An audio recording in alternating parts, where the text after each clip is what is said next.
Welcome back, everybody, to the show this evening. We start with some really catastrophic news. We are now one step closer, the final step we face in observing Republicans push through one of the most destructive pieces of legislation in history, all to fund huge benefits that will disproportionately go to the very top. They're ripping away healthcare, food benefits for millions of Americans. I'll show you Trump being confronted about this. Really, as he was doing this press conference, or around this time, the bill was passing the Senate. So Trump's whole agenda just got through that big hurdle, and now it's in the House. And my question to you, if you're thinking, well, maybe Marjorie Taylor Greene will stop it. Do you think that House Republicans will all of a sudden find their spine after all this time? I doubt it. And so I'm pretty much expecting that very soon Trump will be signing this into law. And we have a lot to look at. All of these Republicans are utterly panicked about how they're going to defend this. They just don't want to defy Trump. Trump doesn't even know how he's going to defend it. He's just been lying. But what's going to become an iconic example, bad iconic, is Lisa Murkowski, who was a deciding vote. It was 50-50 was the vote. Of course, all Democrats voted against it, and 50 Republicans voted for it. And then J.D. Vance had to break the tie. And Lisa Murkowski was one of those final votes. And when she was confronted about it, she just stared silently for like 10 full seconds. That's how badly they are defending this catastrophe. So let's start with Trump. In Florida, he's visiting this new detention camp that we talked about in the morning show, and got asked, and he just can't create a coherent justification. And just to be clear on the Medicaid cuts, you've promised not to cut Medicaid, said this is all just targeting waste, fraud, and abuse. Are you saying that the estimated 11.8 million people who could lose their health coverage, that is all waste, fraud, and abuse? No, I'm not saying that. I'm saying it's going to be a very much smaller number than that, and that number will be waste, fraud, and abuse. And if you look, they took a much more liberal stance on the Medicaid situation than they could have. They had a tough stance and a weak stance. They took not a very strong stance on that to start off, and it's waste, fraud, and abuse, and everybody wants that covered. What number is that? What analysis are you seeing? I'm not. Okay, these reporters need to stop asking the question this way. It is absolutely 100% proven that just folks who absolutely deserve this program will be ripped off of it. 12, 13, 14, 15 million people. So the question shouldn't be, Are you saying, based on the analyses that you've seen, are you saying that it'll only be waste, fraud? It's just asking that, like, hey, are you seeing analysis that the earth is truly flat? Like, what? It's not reasonable even to ask the question that way, with all due respect to the reporter. Is that covered? What number is that? What analysis are you seeing? I'm not seeing a number, but I know it's much less than the number you gave. And we really were very, very cognizant of three things. Social Security, we're going to take care of it beautifully. Medicare and Medicaid. And we are going to save it. We're going to save it by killing... I'm going to save your dog by breaking its neck. That's how I'm going to save it. That's what they're doing with Medicaid. Well, the most updated number out of the Senate, $930 billion, was it? Over a decade being ripped out. You think there's $930 billion worth of whatever the myth is? We went over yesterday an example. I'm not going to talk about Donna again. I promise. So then, okay, Trump can't defend it. Let's see one of the deciding votes if she can. For weeks, Ms. Murkowski, the moderate fourth-term senator who has criticized Mr. Trump, has long been a swing vote, and she was convinced to vote for it and said it was painful. It was painful, but she had to. I had to break your golden retriever's neck. I'm sorry, because that's the only way I could get goodies for Alaska. Ms. Murkowski wielded a unique lever with party leaders to insist on changes and got a bunch of goodies, as the New York Times describes it, including a provision that would allow certain Alaskan whaling captains to deduct more of their expenses. If you lose your health care and you blame Lisa Murkowski, as you should, blame Trump the most, blame J.D. Vance the second because he was the real tiebreaker, and blame Murkowski and blame all the Republicans who voted for it. But if you find yourself, your life ruined, just know that Alaskan whaling captains now can deduct more of their expenses. So maybe you should stop complaining, is what I think. Now watch Murkowski confronted about this by NBC. This is like nothing I've ever seen. While you're watching, please do, if you appreciate the show, click the subscribe button. Super important. It's free, and it helps so very much. Out there. Senator Paul said that that your vote was a bailout for Alaska at the expense of the rest of the country. Oh my God. That's what Senator Paul said. So now, podcast listeners, she's just standing, staring at the reporter. I didn't say it, ma'am. I'm just asking for your response. My response is I have an obligation to the people of the state of Alaska. And I live up to that every single day. I fight for my state's interests, and I make sure that Alaskans are understood. I work hard. Lisa, this is giving hostage energy. I voted for this bill because it... Does Trump have footage of you at a freak off?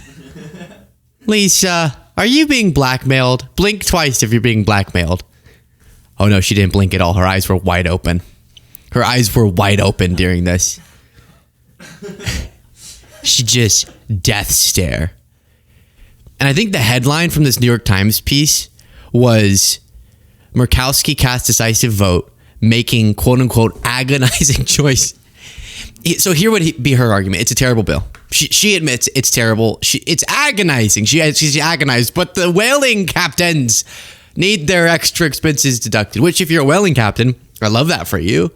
But you also might be on Medicaid, so maybe we just do a bill without the Medicaid part and the whaling part. Great. I love whales. They're going a little loco lately, but I like them still.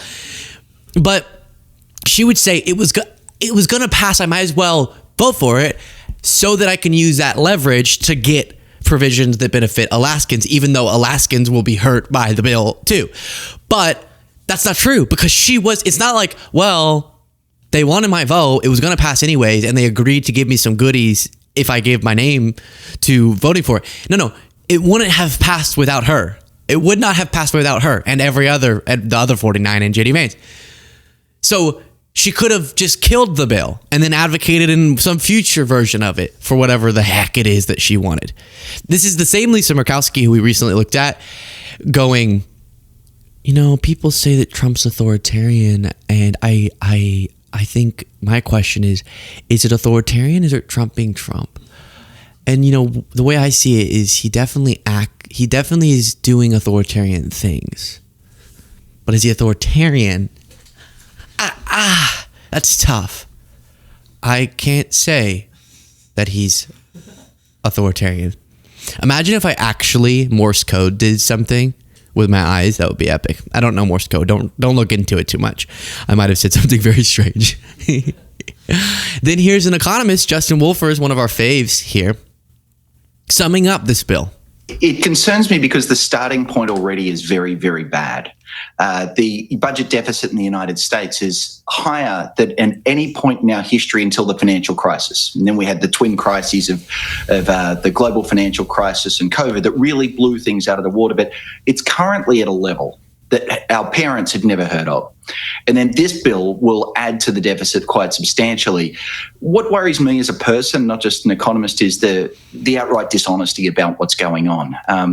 There's some tricky accounting going on to try and pretend otherwise, but the CBO is the nonpartisan scorekeeper, and it says, and it's absolutely right, I've looked at the figures, that this is going to blow out the deficit. It's going to raise the debt, and that in turn will raise interest rates for all the folks who are watching at home. So the next time you go to take a mortgage, a car loan, repay your credit card, and you see the interest rate has snuck up a bit, you can thank Congress for that.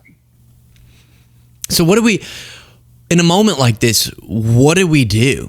Let's see, friend of the show, David Packman. What do we do, David? We're doing coal. What? Producer Cole? What are you talking about, David? No, we speak up. Because here's the damning truth. A lot of people Medicaid goes by different names in states. That's an important thing. So a lot of people will lose their coverage and go, I lost my coverage, and won't even connect the dots, not because of, they don't know, but just because it goes by some other name in their state where the funding goes to the health program in the state. That is the Medicaid program. And so people need to connect those dots. You've seen stories of this in the past where it was Republicans' fault for not allowing for the Affordable Care Act to benefit some of their constituents, but the constituents blamed Obama for it. So we need to connect those dots. This question you're going to hear Jamie Raskin get asked sounds silly from the CNN host, but actually it's a very salient question. My question to start for you, and you heard Congressman McGovern there, are you confident that Democrats can convince Americans that the impacts of this bill are Republicans' fault? That is a messaging challenge. So it sounds silly, right? What do you mean, can Democrats convince Americans it's Republicans' fault for their bill? That sounds incoherent. No, who else would Americans blame? Literally anyone. We've learned Republicans are really good at doing things and getting their constituents to blame who? Think of it. You know it. Trans immigrants. Well, look, it's a total party line vote, except that they can't even hang on to all the Republicans. So you've got Senator Tom Tillis from North Carolina, who's essentially surrendering his political career because he can't go along with throwing hundreds of thousands of people in his state off of their health care plan. I mean, you've got Lisa Murkowski, who basically said the only way I'll vote for it is if you cut Alaska out and they deal her a special exemption from the effects of the bill. So it is a horrific bill that is targeted at taking health care away from 16 or 17 million Americans, 14 million in Medicaid and millions more in the Affordable Care Act and in Medicare in different ways, and millions. Yeah, I mean, people are going to die. People are going to die because of this decision. Mark Warner said, I'm tired of my Republican colleagues telling me in private how they feel about this terrible bill. It's time to vote like it. This happens a lot.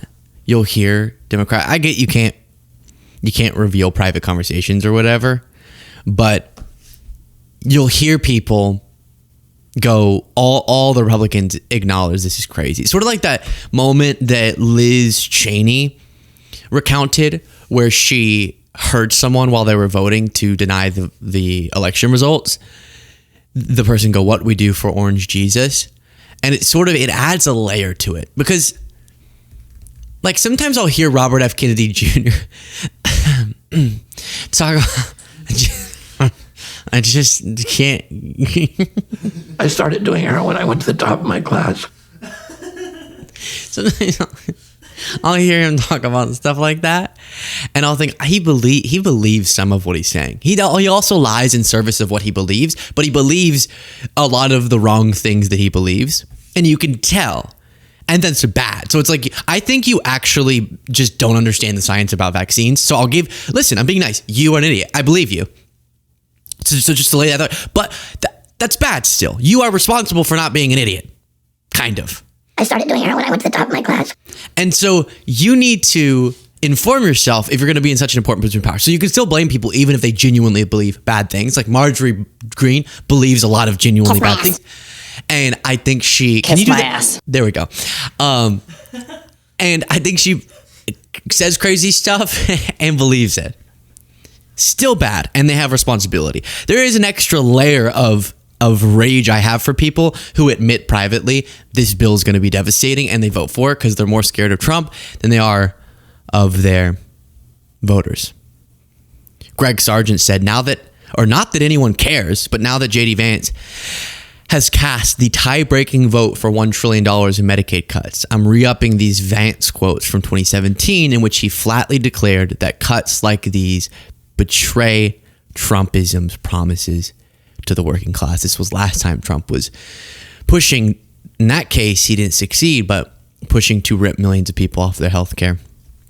And Vance was critical of it, but now he was the tie-breaking vote. Then speaking of Marjorie Taylor Greene, she was on Steve Bannon saying this is a quote-unquote shit show. we're taking a Medicaid away from American citizens and maybe still paying for illegal aliens.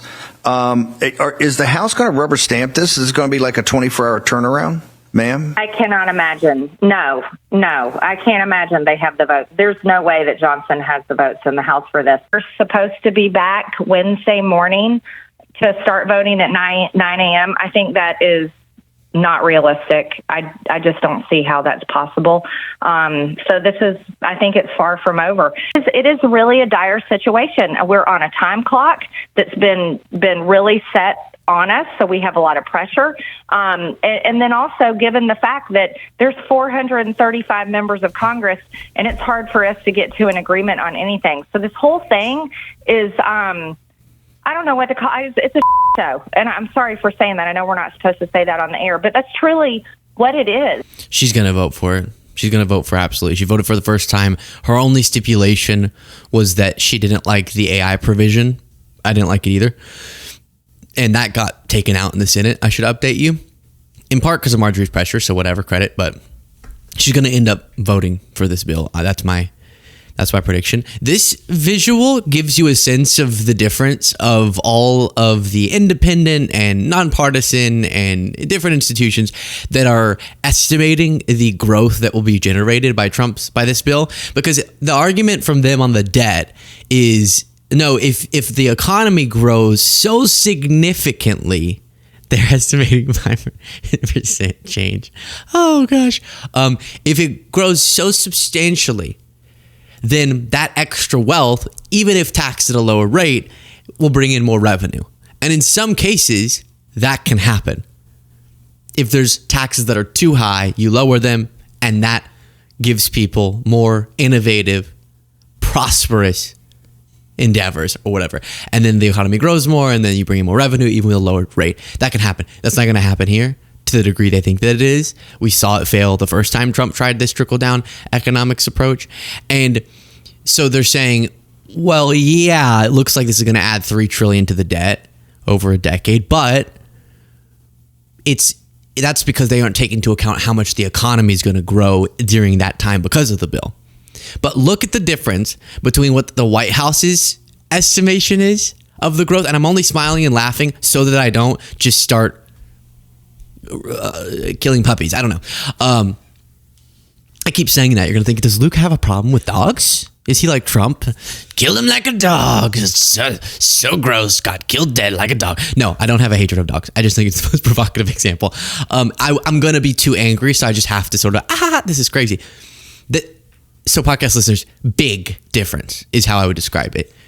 The growth generated, let me do this in sort of Trump noises. The growth generated, estimated by every actual credible institution is boom.